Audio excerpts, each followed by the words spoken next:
feel like you've been destroyed. The wrong side. Let me talk over here. Let me tell you something. Just because you lose a job, just because you go through a divorce, y'all come on. Smile in there. Just because you get sick, just because folk hurt you, that don't mean that God ain't thinking about you. And see, sometimes God has to allow you to go down low enough to teach you that He's still in the lifting business. Come on, help me here. Let me help some parents in here. When your children come to you with trouble, you need to learn the art of stop bashing everybody else. Learn how to tell them it's going to get better. Come on, help me here. And how many of you know in here, look at some days in your life when you was about to lose your mind, throw the towel in, get in the car and just drive. But look at you now, when you didn't know how you was going to make it, how you was going to survive, but oh shucks, look at you now. Let me get somebody to shout up, still here. Guess what? Last year you should have been here this morning. 2 years ago, guess what? You should have fell off the face of the earth. But look at you now. You still here. You sitting here. You made it better without a job than you did when you had a young man. I wish I had anybody in here that knows something about how God just has a knack of just showing up. Because God loves you so much. Oh, shut up. Anybody in here that know God really loves you? I wish I had anybody in here that had a praise report that God really loves you.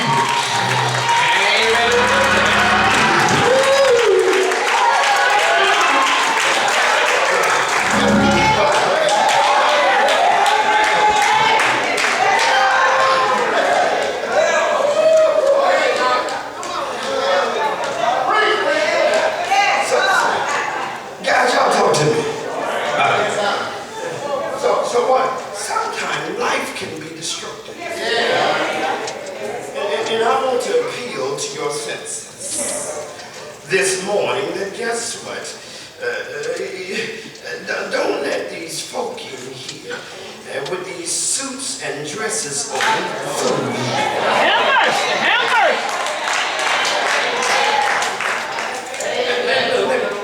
Let me get the ones back in there.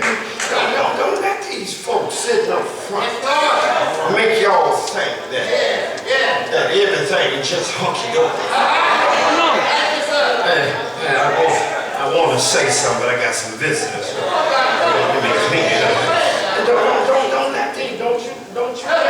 Don't you let the pulpit crew make you think some of these folks is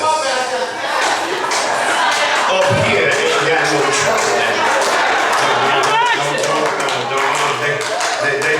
They got some catastrophes going on. And don't in heaven forbid that deacon robe. They got some catastrophes going. They ain't talking, but they ain't saying that the old deaconess, they ain't saying that. Have mercy. And they got some stuff going on. And bless Jesus. When you start talking about the dear old mothers, man, those girls got some stuff. Go in and see what we have done in the church. Too long we flogged and we perpetrated that. Everything okay. And guess what? Like you ain't got no troubles in your life, but I need to break up your pride in here. Everybody got some trouble, but I need to heal you right quickly. I'm so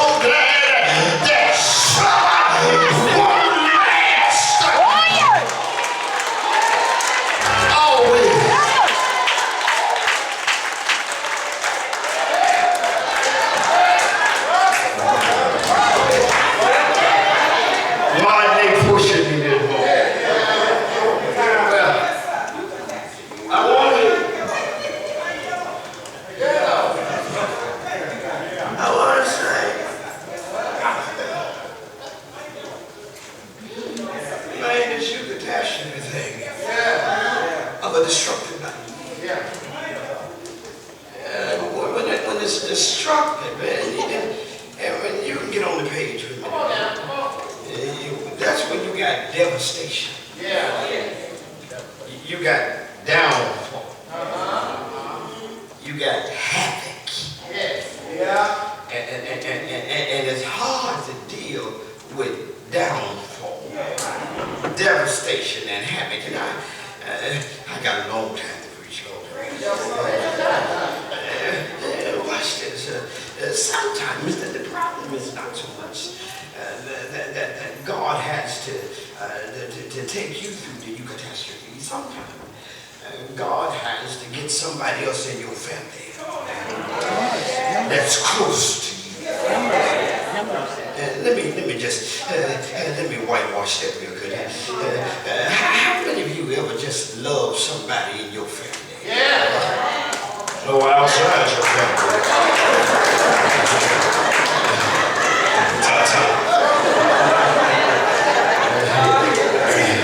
I didn't mean to go there with you.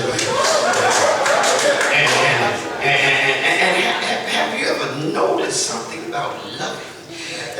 Loving has a way of hurting. I don't know nobody in here that ever loved anything and anybody, and you ain't hurted somewhere along the way.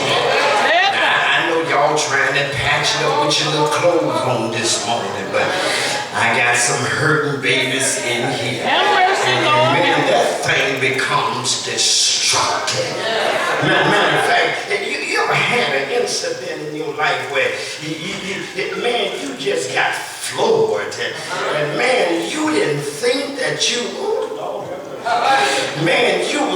Jesus, you was gonna get up from it. I can tell you up from it now. But let me find that person that struggled with it so hard that you wonder how I'm going to rebound from this and seem like everybody else getting away with stuff, but seem like I can't rebound from this to save my life. Let me tell you something. That thing will take you up under the bed. It'll take you up under the dirt. It'll get you up under the grass. It'll get you up under the cement. You worry. God help me because I'm destroyed.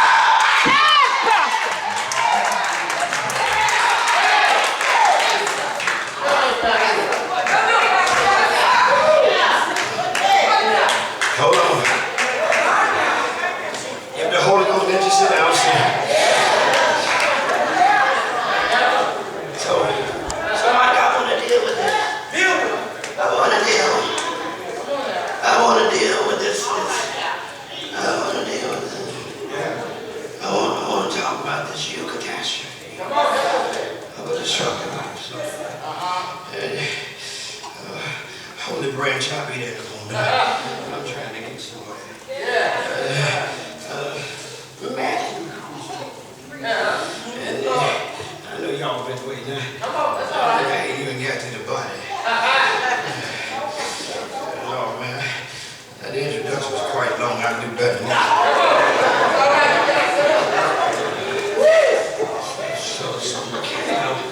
Matthew comes, he deals with the 17th chapter, and he deals with the event, dealing with the transfiguration.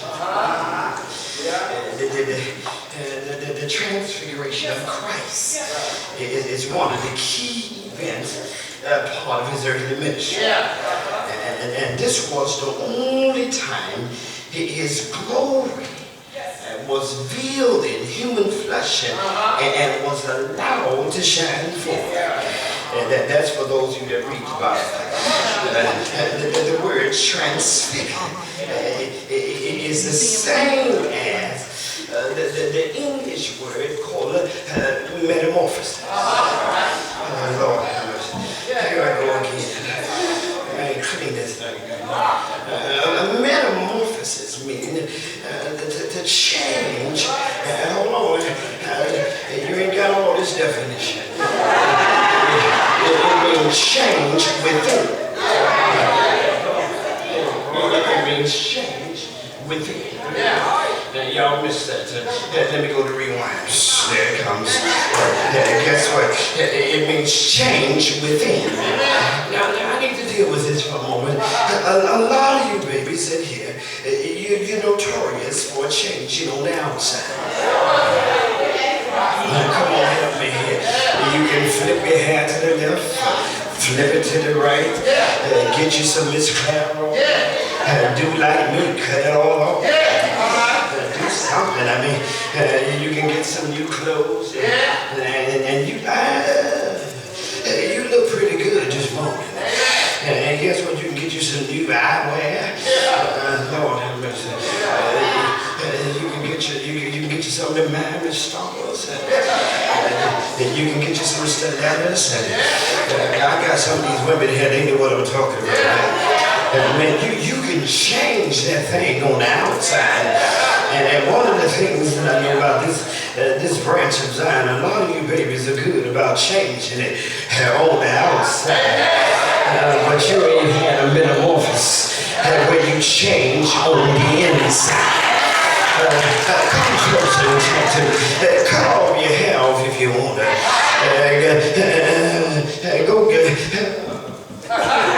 Go buy some.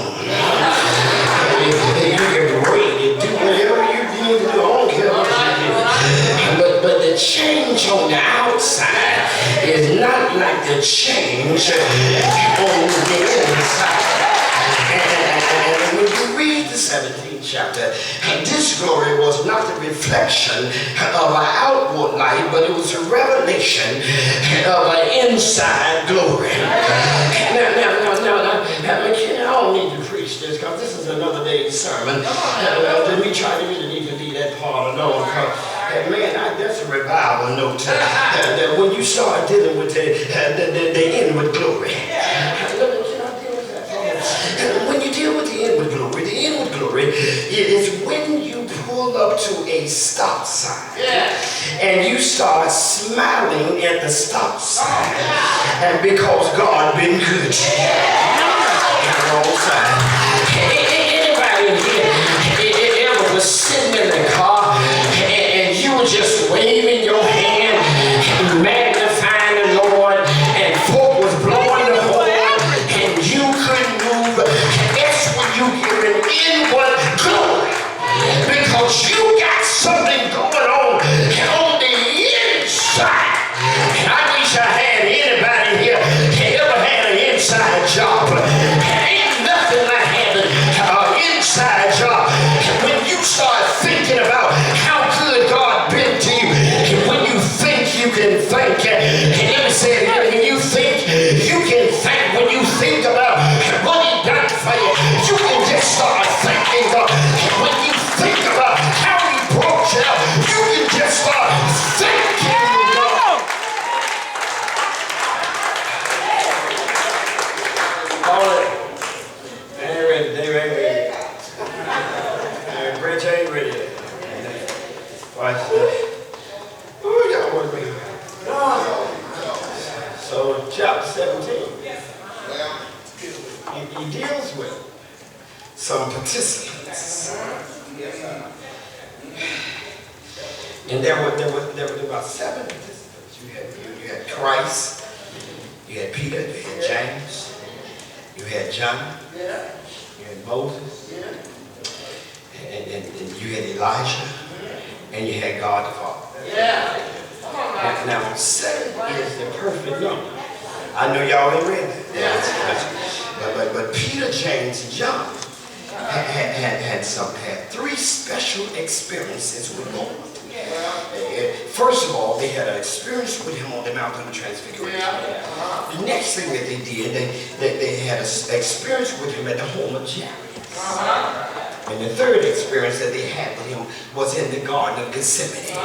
Now Matthew hints at a little bit further down at this boy that I want to deal with. This demonic boy. Matthew hints at the boy as being afflicted by noticing the Father saying to the Lord when He comes to speak to him that his sin, he's a lunatic.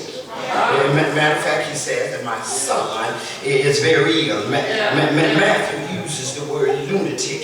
It's literally the word which means moonstruck. And that term means that he had some epileptic fits. And then Luke comes along and says something totally different.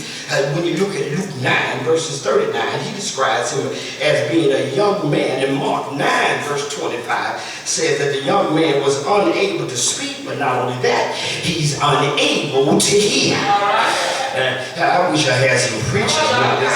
So in addition to being grievous vexed with epilepsy, he was deaf and he was dumb. But Mark and Matthew makes it very clear that the child was demon possessed. But however, Matthew and Mark and Luke, they present the boy as having a catastrophe. They present the boy as having illness. But the problem with the problem was the dad that had to deal with the boy. Any parents in here ever had to deal with your child?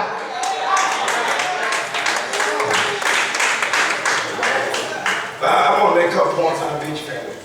So just because you're on the mountain does not mean somebody else is not in the valley.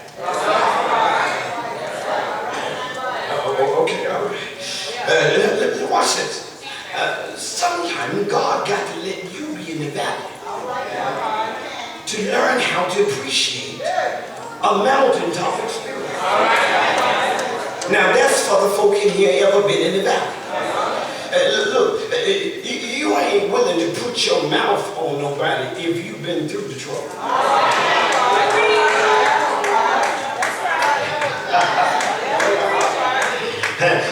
Boy, you want to talk about shut your mouth, Lord. But God know how to shut your mouth.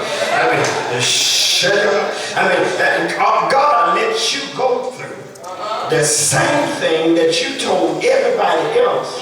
I can't understand why you're going through that. Isn't that strange?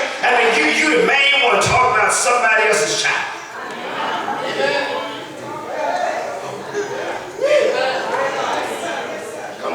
Help is on the way. I'll be there in a minute. Take me off there when I say this because this ain't going to be too good.